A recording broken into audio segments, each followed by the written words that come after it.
Egypt's military leader, Abdel Fattah el-Sisi, won a presidential election with over 90% of the vote.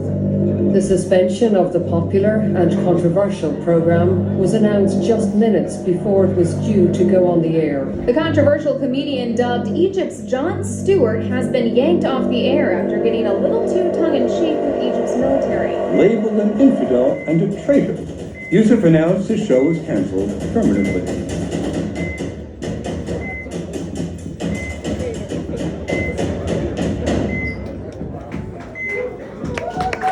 Ladies and gentlemen, please welcome to the stage, Bassem Youssef!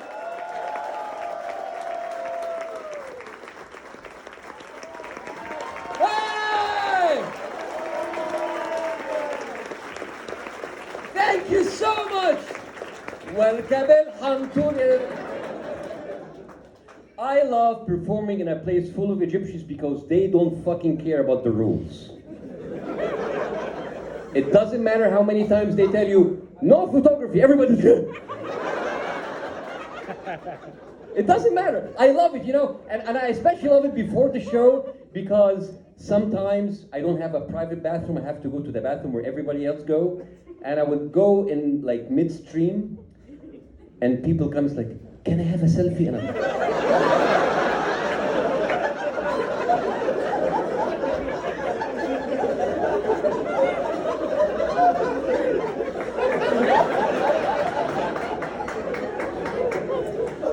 I love being here, guys. Thank you so much for coming here. Now, I know that many of you here are used to me performing in Arabic, but tonight we are going to perform in English, the language of the infidels. And before I start the show, I would like to conduct a little bit of a poll so I can get like a feeling of what kind of an audience I'm having tonight. So I want to hear you if you are from the Middle East.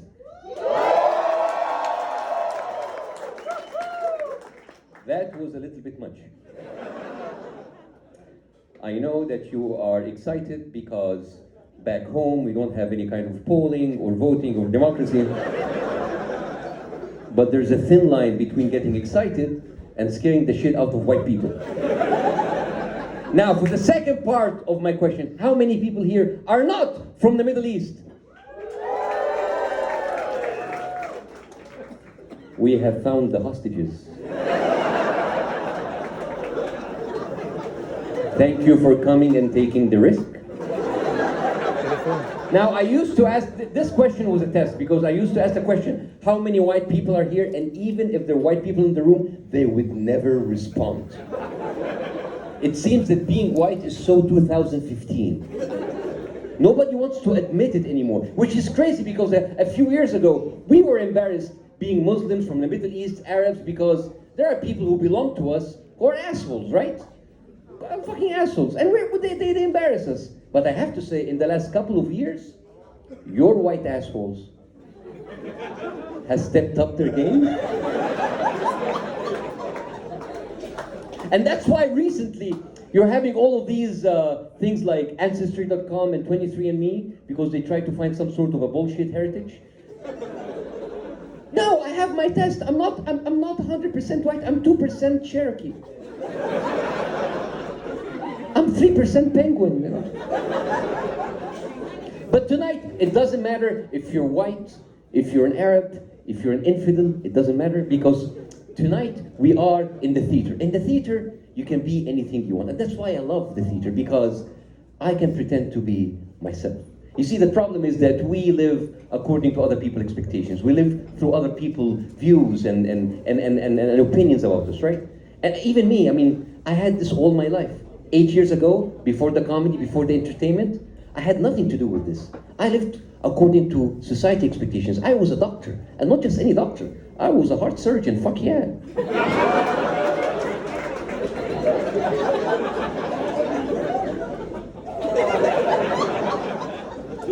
But the truth is, I hated being a doctor. I hated it. But that's what you do in the Middle East, right?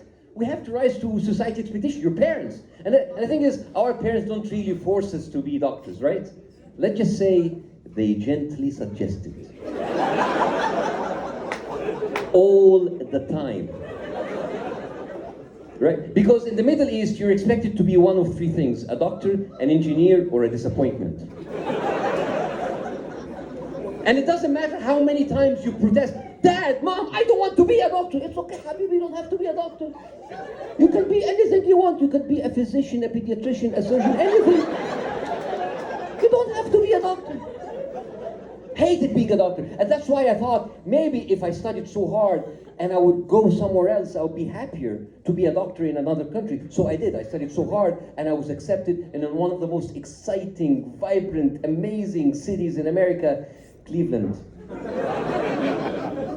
And nothing tells you how desperate I was to leave my country, like getting excited to go to Cleveland. And the thing is, all of us live with these expectations. For example, most of us here come from the Middle East. The Middle East comes with its own set of expectations. The Middle East has a bad reputation. It's a place that is known to be violent, backward, full of religious fanatics who love weapons and hate people who don't look like them. Yes, the Middle East sounds exactly like the Midwest. The Midwest, all the craziness, none of the baba ganoush.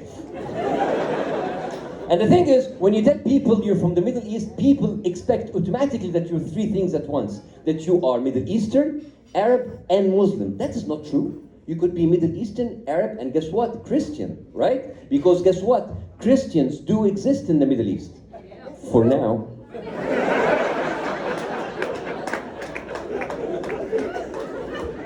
We're working on it. Any Christians from the Middle East here? See, they already left. It is working. The plan is working. When you tell people we're from the Middle East, people again have certain expectations, stereotypes about that all countries in the Middle East are the same, right? But not all countries in the Middle East are the same. You have, for example, a country like Iran, right? Anybody from Iran here? Just two? Where's the rest of you? Well, anyways, Iran is in the Middle East, but it's a different country. They have different culture, different language, different kinds of explosives. Right? I mean, your car bombers drive on the right, our car bombers drive on the left, right? You have amazing cities in the Middle East. You have cities that people can't even imagine could exist in the Middle East. For example, Dubai. Have you seen Dubai? Dubai is quite impressive, right? I mean, Dubai is what you have when a shopping mall has sex with a spaceship. But in order to qualify to be a true Middle Eastern country, you need to be stuck in a revolution or in traffic. I'm from Egypt, we qualify for both, right? I live now in Los Angeles, people tell me, oh my God, you live in Los Angeles? Traffic must be horrible.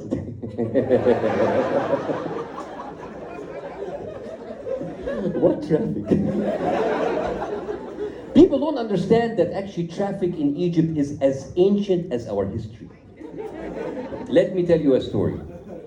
5,000 years ago, when Moses wanted to escape, the highways were so packed he had to split the fucking sea to get out.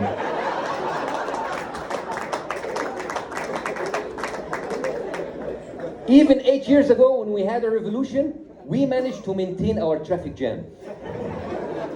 We went down to protest, we hit traffic, we got stuck, we didn't know where to go, we went back home, and that's why the revolution failed, because of fucking traffic. But you know, joking aside, Egypt is an amazing country, right? I sent all my friends to Egypt. Yeah, it's an amazing country. I left all, I sent all my friends to Egypt, they never come back. And no, but seriously, how many countries in the world can say, we have built the pyramids, right? I mean, Mexicans, but that was cheap labor. But anyway, but I like when I came here, I was so proud that I came from the country that actually built the pyramids, right? And then I came here and watching Hollywood movies and the History Channel, I discovered that it was not us. It was either the aliens or the Jews, right? And I went to these discussions so many times. No, it was not you. It was the Jews that you have enslaved. And I say, all right, let's just say it was not us. It was the Jews that we have enslaved. can't we just get credit for management? And if it is not the Jews, it's the aliens, right? Like the aliens, oh, it couldn't be you. It has to be some sort of alien technology. It has to be some sort of alien intelligence. Let me tell you about alien intelligence. The Great Pyramid is built to be one grave for one dead pharaoh king. This is something so fucking stupid only humans would do. Right? And I really want to know the story of how they thought about building a pyramid. I want to meet the first real estate agent who convinced the first pharaoh to build the first pyramid. I think it went something like this. Hey, Pharaoh King Habibi, listen, come. I have a great idea for you. You are going to use all of your money, all of your resources to build a huge structure. And then the pharaoh after you will do the same. And then the pharaoh after him will do the same. And then the pharaoh after him will do the same. And then maybe, after thousands of years, people will pay money to see these structures. And this, ladies and gentlemen, was the first ever pyramid scheme. So even pyramids, we don't even get credit for building the pyramids. So what is left for us as Egyptians, right? Stupid stereotypes. Oh, you're from Egypt? You go to work every day riding a camel? No. I go to work every day riding a magic carpet, you racist piece of shit. But fast forward 7,000 years, we have actually something to be proud of. We had a revolution, remember? 2011, people took to the street and they wanted to remove the president that was in power for 30 years. And I remember my American friends used to make fun of me. It's like, oh my God, you had a president in power for 30 years? And I said, yes. In the Middle East, that is a very short first term.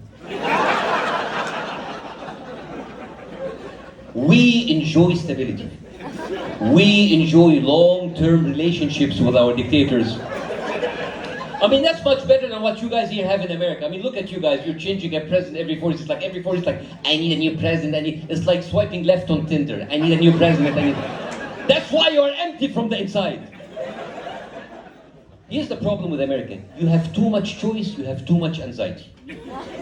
In Egypt, we have no choice. We have no anxiety. We have nothing.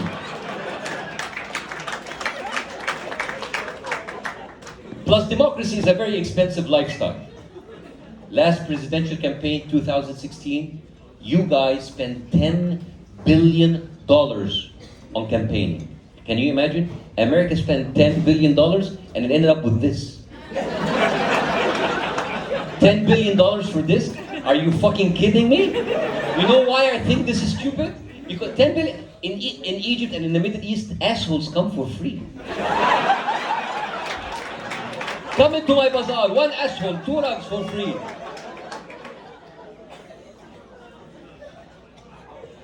So we had the revolution, and I remember the day that changed my life forever. At that time, as I told you, I was still a doctor, and we were watching what was happening through television. It was the 7th day of the uprising.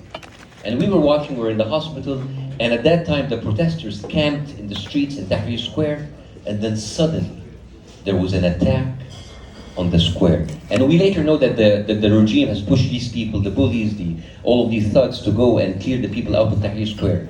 And we watched that on television. We were in the hospital and we were watching this. We were watching clashes, people throwing rocks, and we were horrified, not because of the violence, not because of the clashes, because they were using fucking camels! They were camels! I said, what? I mean, first of all, there were people, they were fighting, and then out of nowhere, camels! Now I cannot make fun of this stereotype anymore. Bassem, do you go to work every day, right? Yes, we do, yes. Welcome to Egypt, yes. But the thing is, when I went into the streets, when we went to the square, we realized that there were 2 different realities.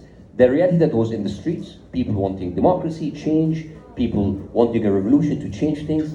But there was another reality that was broadcasted on the state-run media. Because according to the state-run media, that was no revolution. Remember? That was a conspiracy. And according to them, it was a conspiracy that was orchestrated by the CIA, Mossad, Iran, Hezbollah, Hamas, together.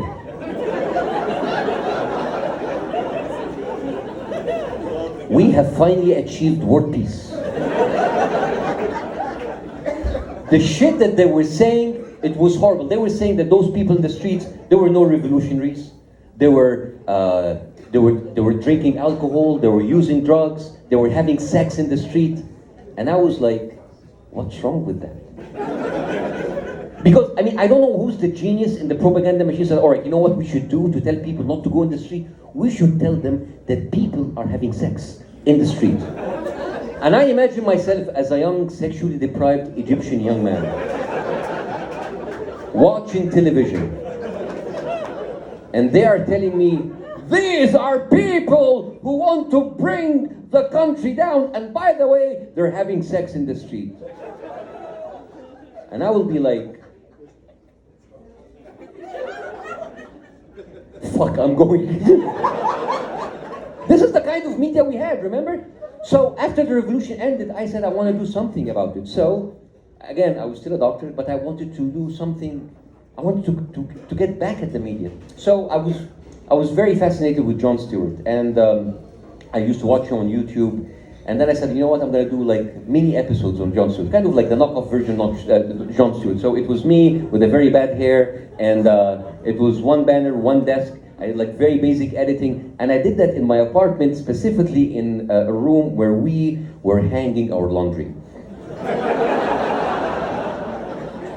These were the simplest video you can ever see. And I thought, like, you know, not many people will watch it, but we ended by millions of people watching it. And I was walking the streets and people taking selfies with me, going into the bathroom. I said, like, can we have a selfie? But what is actually crazy is that I was still working in the hospital, and we were having the morning rounds, and the professors would be so jealous because people would recognize me. And I would be passed on a patient's bed, and the son of the patient said, hey, Baba, that is the funny guy from the internet. And his father would be like, oh, yes.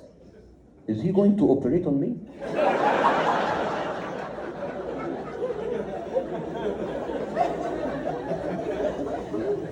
And the thing is, I felt so good doing these videos because this was the first time in my life that I did something that was not expected of me.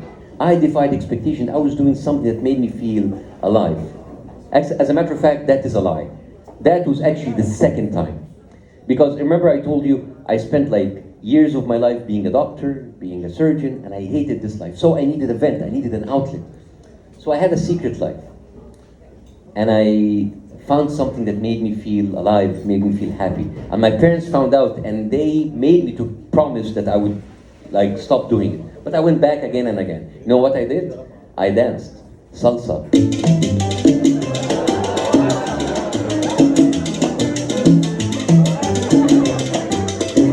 I didn't just dance salsa, I was actually teaching salsa. I was earning 5 times the money from salsa than from medicine. And my mom hated every second of it because my mom, as a typical Middle Eastern mom, she wanted one thing in life, for me to get married. And she was like, what kind of a woman would go out and dance with other boys? You cannot find a good wife there. She must be a bad woman. Or as you call it here, a whore, or as we call it, sharmuta.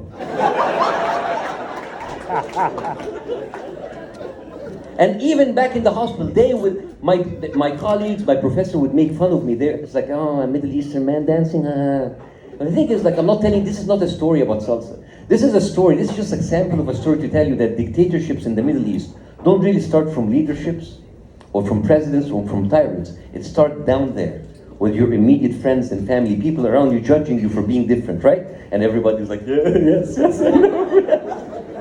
And I said, you know what, I don't care anymore. I'm now on YouTube, I can do everything I want. So I continued doing the videos, and the last thing that I would have expected happened. I received a deal from a TV network to get the show on television. And I remember the day that I signed my first TV deal, because as I was signing, the papers from Cleveland arrived. And I had to make a choice. Should I continue with my life fixing hearts, healing people's lives, doing surgeries, or should I pursue an empty life of fame and money?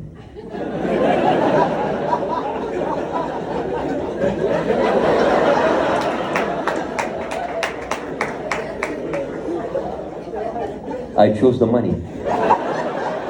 I said, fuck Cleveland.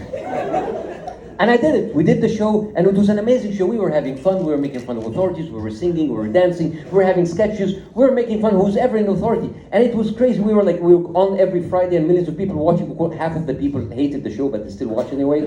I had like stupid wigs and everything. And with that, with the rise of my show, there was also the rise of the Islamists to power. And they just said they didn't like me that much. And they started to spread rumors about me. They said he's a spy, he's a traitor, he's an infidel. And I remember these days my Facebook account got hacked, and they stole pictures of me dancing salsa, and they actually broadcast it on their TV shows. And because nothing said that you hate Islam like dancing salsa. And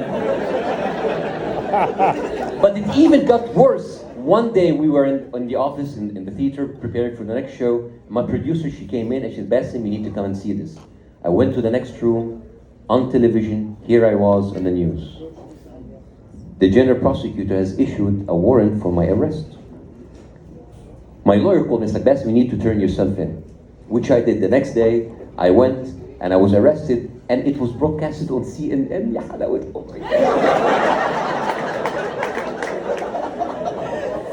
And I went there and I said, you know what, I'm not gonna show any weakness. I'm gonna be strong and I'm gonna put this fucking stupid smile on my face. I am going to pretend that I don't care. I was terrified from the inside, but I said, you know what, I don't know why is he hugging me like this. That was too intimate, I'm sorry. Here he, what is happening here? Okay. All right, I know. Well, in retrospect, I don't know if I was smiling a sign of strength or pleasure. Anyway, so here's the thing. I went into the courthouse, and the officers, they led me into the office of the general prosecutor. And after, they took selfies with me in the bathroom, and I sat in front of the general prosecutor and asked him, like, Mr. Prosecutor, why am I here? It's like, well, you are accused of 4 accounts. Insulting the president, insulting Islam, spreading false rumors, and disrupting the fabric of society. Whatever the fuck that means. First of all, what is the fabric of society? And what can someone like me do to disrupt it? So I said, fine. What are we doing here? It's like, well, in order to verify the accusations, we brought your episodes and we are going to watch it together.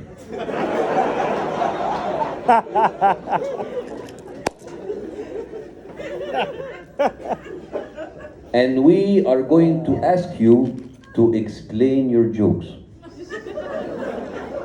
So I said, is this my torture?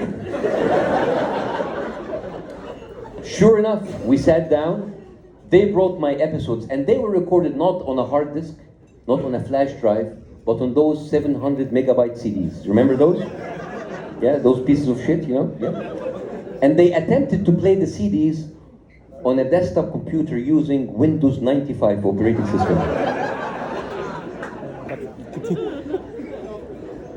And they tried to play the first CD, and guess what? It didn't work. And then the second one, it didn't work. And I'm sitting there watching those dinosaurs, trying to make it work for 30 minutes. 30 minutes, nothing's happening. And I'm sitting there. And then I found myself standing up and approaching them and say, do you need help with that? Suddenly, I'm their IT guy, helping them play the evidence against me. I'm looking back at my lawyer as he's about to shoot himself. And I tried to be sincere. I said, like, Mr. Prosecutor, do you have the latest version of the media player? Mr. Prosecutor, do you have VLC? It usually works. Why is your keyboard so sticky? Oh, Mr. Prosecutor.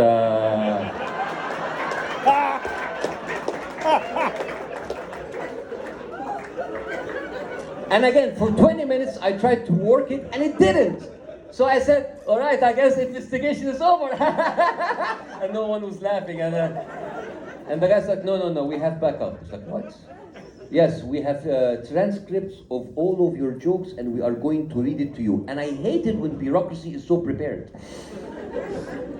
And I swear to God, this is how the investigation went. It went like this. What did you mean by this joke? And I would be, nothing. And he would be, so why did the people laugh?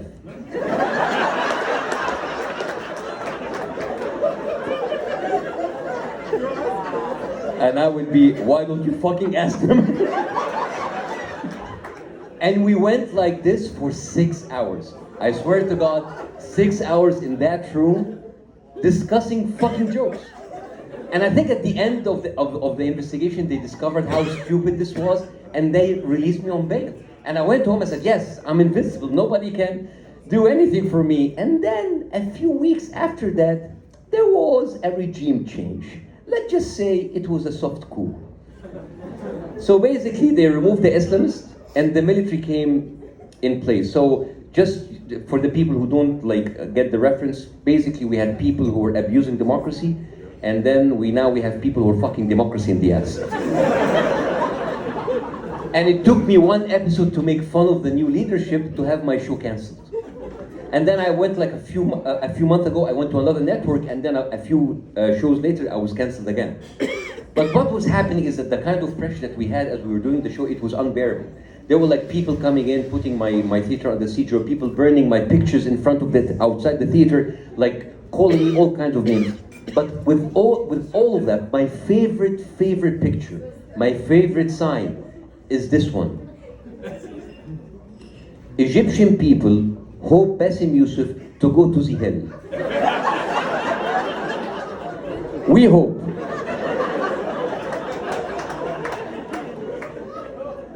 Why the parentheses? It's like, Nike, just do it. Maybe not.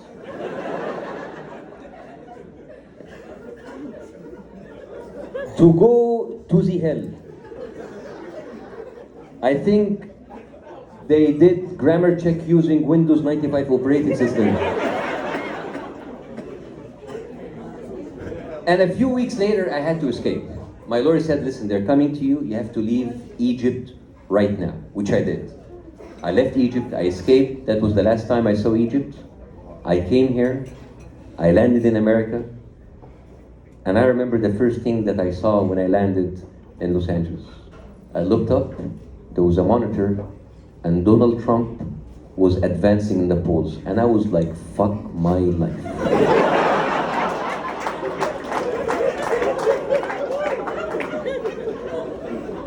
I left a dictatorship back home and I came here just in time as you guys starting your own. And I came here and I found that people like us are very famous because we are in the news the whole time, and all thanks to one network, this network, Fox News. Now, I know what you think, A lot of people think that Arab and Muslim men hate Fox News. That is not true.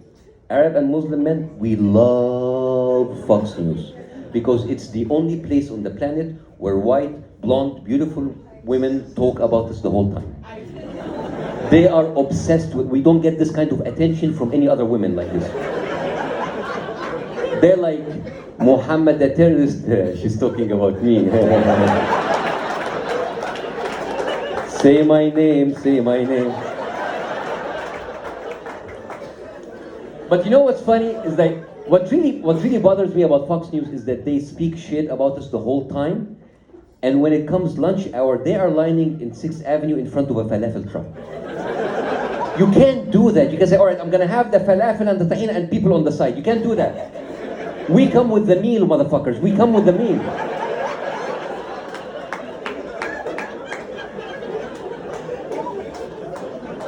I know what I really hate about right-wing media in general. Right-wing media, what I really hate about them is that they question our motives as Arabs, Middle Easterns, Arabs, Christians, whatever, Muslims, it doesn't matter, because they patch us all in one group. They question our motives of why we come here to the United States.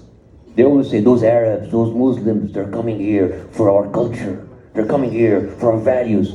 Guys, we're not coming here for your values. We're not coming here for your culture. We're coming here for your women. And even women is not our primary target. It's a segue for what we really want, which is, of course, the fake marriages, the green card, and the ability to stay in this amazing country and enjoy what this great nation provides. Uninterrupted streaming of Netflix. Because you don't understand how bad the internet is in my country. The internet in Egypt is so bad, it qualifies as a reason to apply for asylum. You know, when I came to America and I saw all of these ads for T-Mobile and AT&T and Verizon, it's like LTE, 4G, 5G, 6G. We have 1G. And it's a lowercase g. Wallah. You know how hard it is to watch anything on a 1G network? You know how hard it is to watch porn? Or Game of Thrones? Or porn in the Game of Thrones? Seriously, from a personal experience, watching porn on a 1G network is torture because you can never finish. You're like,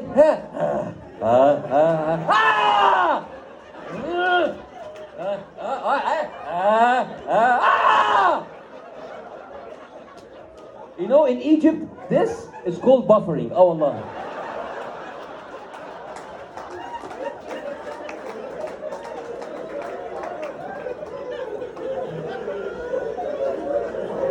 Fucking internet. Yeah, we are in the news the whole time. You don't find this with other ethnicities, right? You don't find that, for example, with Indians. Indians, you hear about them in the news once a year when they are winning the spelling bee. That's it. And I remember in one of my shows, I said this joke, which now I regret, so I apologize. I said, well, if you want to see Muslims, you watch the news. If you want to see Indians, you go to a 7-Eleven. Don't laugh, that's so fucking racist. So anyways, you see how I delegated the racism here? So after the show, an Indian member of the crowd, very sweet guy, he came in and he was very upset. Said, Bassem, I don't appreciate the joke that you said, associating Indians with 7-Eleven. I didn't like that. It's like, I truly apologize, I'm sorry, but let me ask you a question.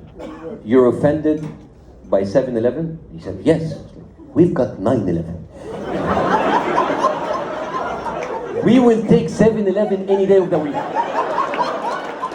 We're fine with 7-Eleven. And then I told him, brother, listen, we can make fun of Indians and Indians can make fun of us. We can make fun of each other. This is called brown privilege. This is the only privilege white people cannot have. Right? I mean, we can make fun of it, it's fine. I mean, the thing is, what racist white people, not the people here, you're one of the good ones, but racist white people always try to connect to you and try to appear not racist, but they end up actually appearing so stupid and racist. So for example, if you tell them, they ask you, where are you from? It's like, oh, me? I'm from Egypt. And they're like, oh, Egypt. I have a friend from Pakistan.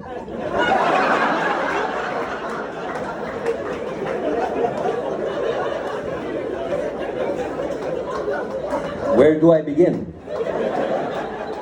Different culture, different language, different region, different everything, right? And I understand, like, because white people look at us and they give us one color. You're brown. But that's not true. I mean, look at us. We have different shades of brown. Dark brown, light brown, terrace brown. We have all kinds of brown. I have 50 shades of brown. And white people can't get that because they only come in two colors, pink and see-through.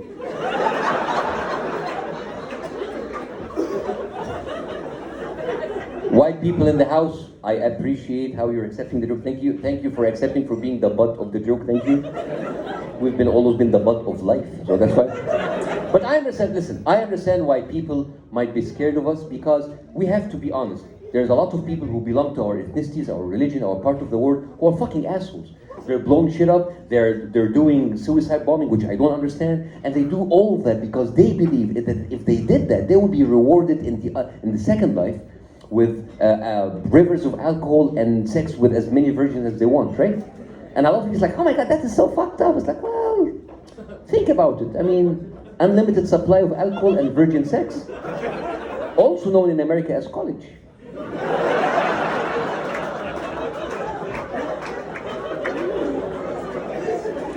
I really want to understand what's the thing with suicide. Why would somebody take his life and blow himself up? Maybe we're dealing with all of this the wrong way. Maybe we're just spending so much money, sending troops and armies and to fight in the. Maybe that's not the way. Maybe if we provide these people with good psychological support, right? Maybe if we started something like suicide bomber hotline.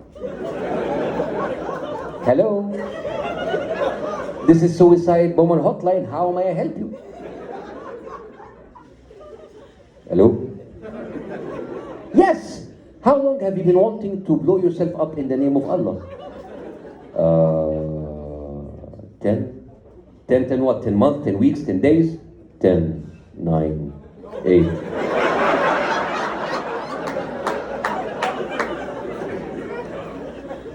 And we also have to admit that our accent for many Americans and Europeans are very scary, because think about it, for 20 years, all of these American movies have portrayed the terrorist, the bad guy, who is an Arab, who have like a very scary accent, and we always say two words.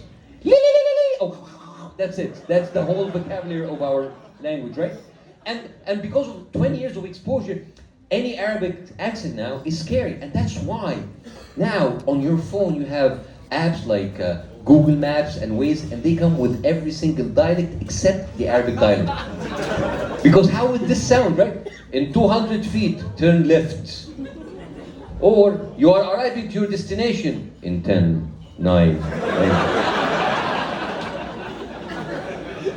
And because of the accent, we get in trouble for doing very simple things, like, for example, trying to fly. A couple of years ago, there was a woman that was removed from it. That's a true story, by the way. She was removed from the plane because she was on the phone before the plane took off, and she was talking on the phone, and she used an Arabic word, and the word was inshallah.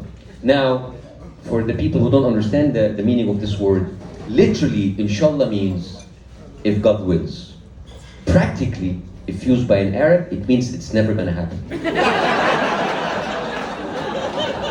Habibi, do you love me? Inshallah. Doctor, am I going to live? Of course. Really? Inshallah, inshallah.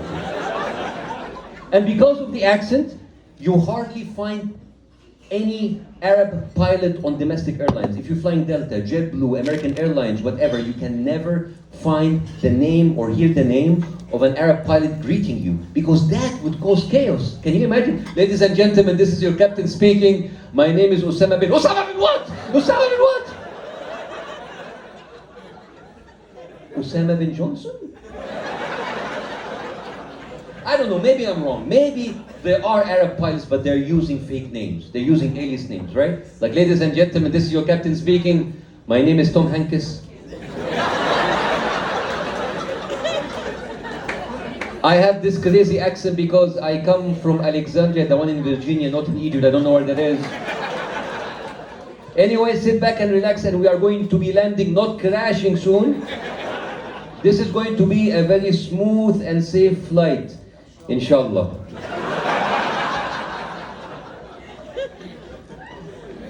But the thing is, all of this were happening even before Trump became president, right?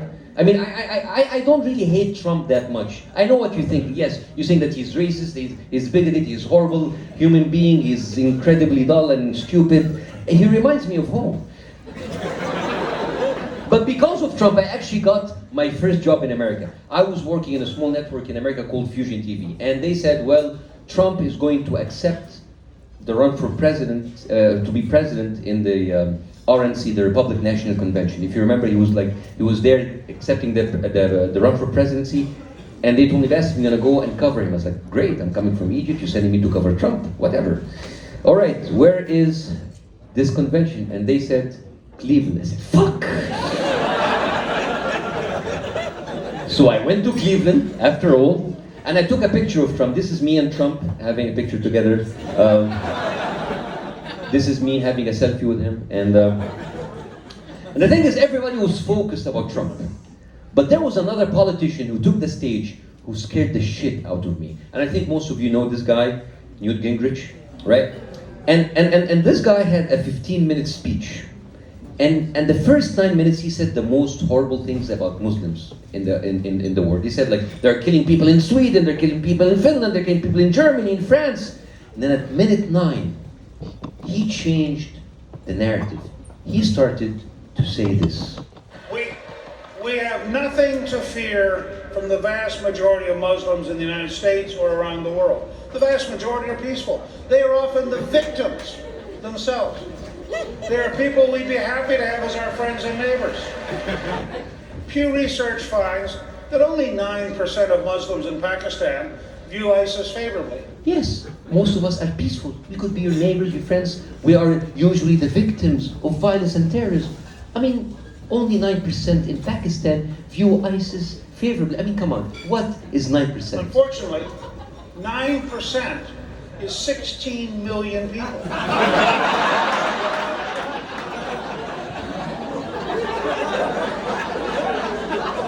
And that is just one country, so you're fucked.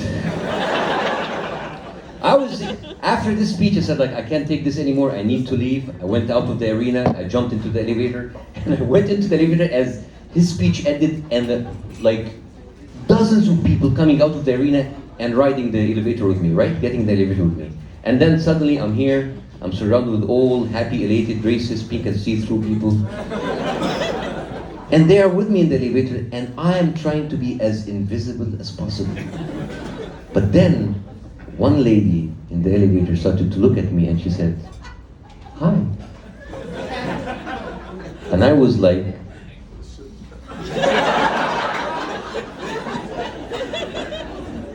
and then came the question, "Where are you from?" And I was like,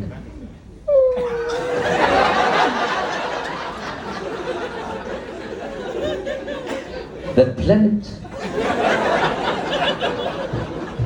At that point, everybody in the elevator looking at me, waiting for the answer.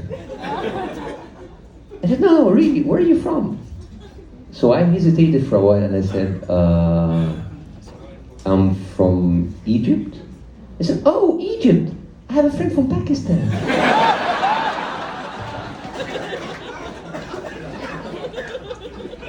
I left the elevator, I went into the streets, and I saw things that I've never seen in my life. I saw all of these people carrying automatic weapons, semi-automatic weapons, machine guns. You know, all of these people, like, they are rallying for the right, the Second Amendment, the right to carry guns and whatever. They're like, I don't know why people are so obsessed with guns. We don't have this problem in the Middle East because the government is doing all the killings for us. And then I was watching all of this, and it's like, this is the middle of a civil war. What the hell is happening here?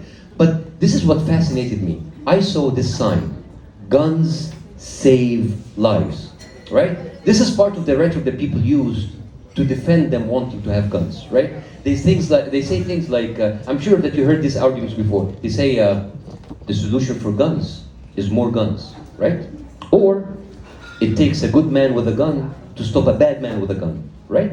Or guns don't kill people, people kill people, right? And I'm willing to accept this kind of argument, provided that we apply it on everything else. For example, the next time when people say, "We need to ban Muslims," it's like, well, the solution for Muslims is more Muslims. But Muslims are bad. It takes a good Muslim to stop a bad Muslim.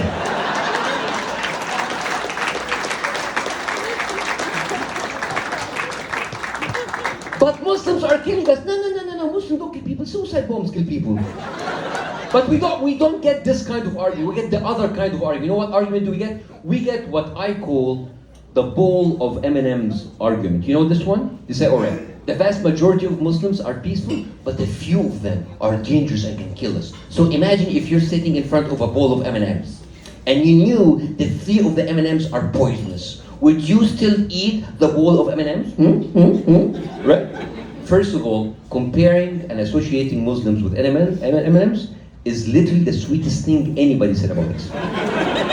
Second of all, if you're sitting in front of a bowl of M&M's and you are considering to eat the whole fucking bowl, Muslims are the least of your worries. You should be worried about type 2 diabetes. And the thing is, those people with all of these guns, all of these mass shooting, they call our people violent. People, if you're from the Middle East, you're Muslim, Christian, it doesn't matter. They will call you violent. It's just like you have inherited violence inside you, right? It's like what you think. You're just violent people. And we, as Arabs and Middle Eastern, we play into this narrative. We fall into it. We make fun of ourselves. Like, yeah, we're terrorists. We make all of these bomb jokes, right? And I'll give you an example. How many times have you walked into a comedy club and there was a Middle Eastern comic and he said a joke that goes along these lines? Hey, I'm from the Middle East. I'm going to tell you some jokes tonight and I hope I don't bomb, right? How many times have you heard something like this? Yeah, bomb and bombing, right? But the thing is, we play and we play this narrative and we deepen the stereotype. But we can reverse the stereotype. We can make fun about how Americans made the English language very violent using the same exact words. For example, if somebody is sucking at a performance, he's bombing, right? But if he's good, he's the bomb. If he's really good, he's killing it. And if he's not doing anything at all, he's just killing time. If you're trying something for the first time, you're taking a stab at it. If you're having a fascinating time, you're having a blast. If you're having a nostalgic time, you're having a blast from the past.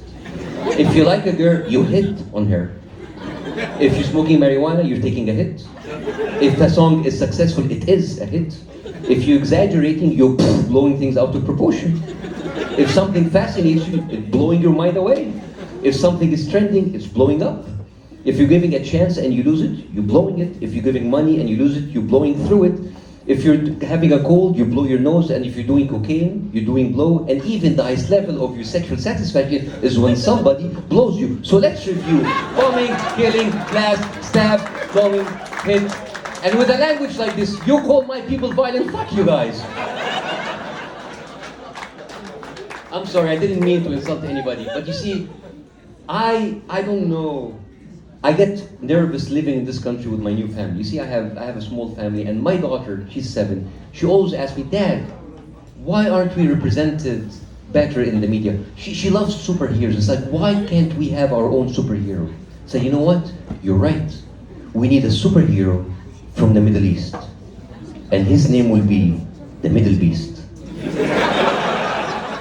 I'll explain the name. The Middle Beast does not have a special suit or cape or mask. He will just meet you in the middle. Because his superpowers will be bargaining. Because we bargain the shit out of you. That's what we do. That's our superpower. And it's a very useful superpower. Imagine a supervillain taking over a whole city. It's like, I'm gonna kill everybody! And the Middle Beast will come and say, how about you kill half?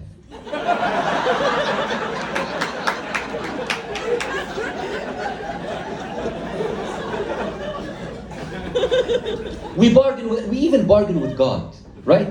How many of you, I know that most of you here are Christians, but I'm sure that you know a few Muslims, 1 or 2. But how many people have you seen Muslims? They say, hey Muhammad, would you like to have alcohol? لا alcohol, لا استغفر الله العظيم, لا لا لا لا لا لا. Pork, لا لا لا لا لا لا لا pork. Sex?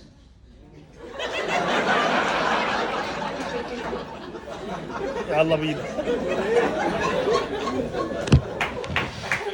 Show me a picture.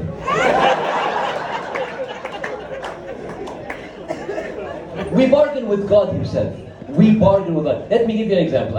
This is something from the Muslim faith. We believe in Islamic faith that if we did a bad deed, it is counted as 1 sin. If you did a good deed, it is multiplied by 10. Does your God give you that offer?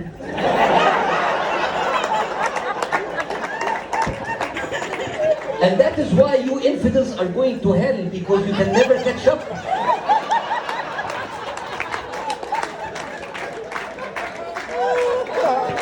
And the thing is, this system was supposed to be there in order to make you better people, better persons, right?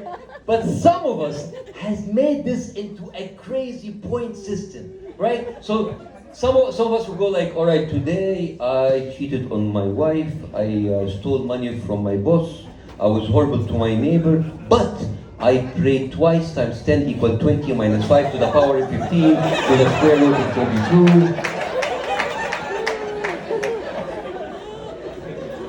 I can still sleep with 3 hookers and come on top.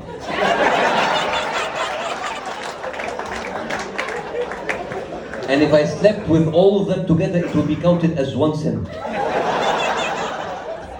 You know, I actually wanted to pitch the Middle East to my agents, and my agents are like, listen, forget this shit. We have arranged actually a meeting with you, with some movie makers and directors and producers. You need to fly to New York, and you're gonna meet them there, which I did. I was like, I just came to America. I need to have a break in my career. So I went there, and we had dinner in this beautiful French restaurant in Chelsea. And we're sitting there and we're discussing everything: the career, the narrative of Arabs and Muslims in the Hollywood. I said like, I think it's going well. And then suddenly, we had the news on our phones. We had the news of the bombing. Remember the Chelsea bombing? Remember? It was a few bombings ago. Anyway, so there was a bombing in Chelsea a few weeks ago, and that was basically 3 blocks away where we were having dinner. And then suddenly, the mood completely changed. They looked at me, they didn't say anything, but their eyes asked 1,000 questions. It's the same question that we Middle Eastern get asked. Why don't you speak up? Why don't you denounce it? Why are not you too vocal about what's happening? As if we're responsible for the actions of 9%, right? And it was crazy to observe the reaction on the table as this was happening. The Americans on the table had a perfect human response. They were like, oh my God, this is terrible. I hope nobody is hurt. And I had the perfect Arab reaction. What's his name? Please God, don't make it a Muhammad, don't make it a Muhammad, don't make it a Muhammad. Make it a Zach, a Chuck, a Dexter, whatever, don't make it a Muhammad. But I had hope it was not one of us, because as we were reading the news, we discovered that they found the explosive device. And the explosive device, if you remember, was a pressure cooker. Remember that? Yes. And said, yes, it could not be one of us, because Arab men cannot cook. And then, de Blasio, the mayor of New York, he came in a statement. It was a very famous statement at that time. I don't know if you remember. They said, we know that this is an intentional act of violence, but we don't know if this was a terrorist attack. I said, what? What do you mean? That's a very strange logic, because if intentional act of violence are not necessarily terrorist, then terrorist attacks are not necessarily intentional. Maybe these are stupid mistakes. So if you catch the terrorist, Muhammad is like, oh sorry, I thought I left my explosive belt back home. I'm so sorry, I didn't know I was wearing it. This is very strange, right? And the thing is, we do not get the same benefit of the doubt of every single white male shooter in this country. Because if you have a white male shooter, you have all of these like, oh, he was crazy, he was deranged, he was disturbed, he's a poor, crazy guy. We could be crazy too. We come from the fucking Middle East. We are crazy. Let me prove it to you. Americans, they send their troops to the Middle East, they come back with PTSD. We live there. We come from the source of PTSD.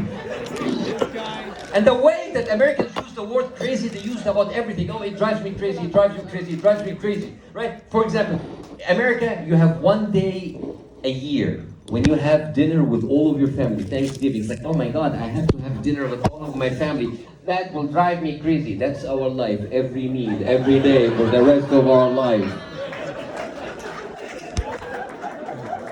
And you know what really bothers me? It's our reaction when these things happen, because we instantly feel guilty, right? It's like, we're always like, oh no, he was not one of us. No, we are the religion of peace. We are good people. He does not belong. He does not represent. Stop doing that for 2 reasons. Number one, you don't have to explain yourself for the actions of some assholes out there. It's not your job. It's not your fault. Do not try to justify yourself. And second, nobody's gonna fucking believe you in this accent. And the year later, it happened again. Las Vegas. Remember Las Vegas? I remember, because I was in Los Angeles and it was 4 o'clock in the morning. And I stayed up all night waiting for one thing. What's his name? And I was waiting. Ya Rab, don't make it a Muhammad, don't make it a Muhammad, don't make it a Muhammad. And then the name came. Stephen Paddock, the whitest name ever. And I was like, yes! White shooter, white. And after, like, everybody was like, yes! We were celebrating in the middle of a fucking tragedy. It was like, yes! Oh, that was terrible. It was not one of us. Oh, it was horrible. No, I'm so sorry. We were like schizophrenic because that's what the media does to us. And you know, whenever you have a mass shooting in America like this, there's rage and anger and all this. Oh, we can never have this again. Oh, he's white. Oh, thoughts and prayers, everybody, right?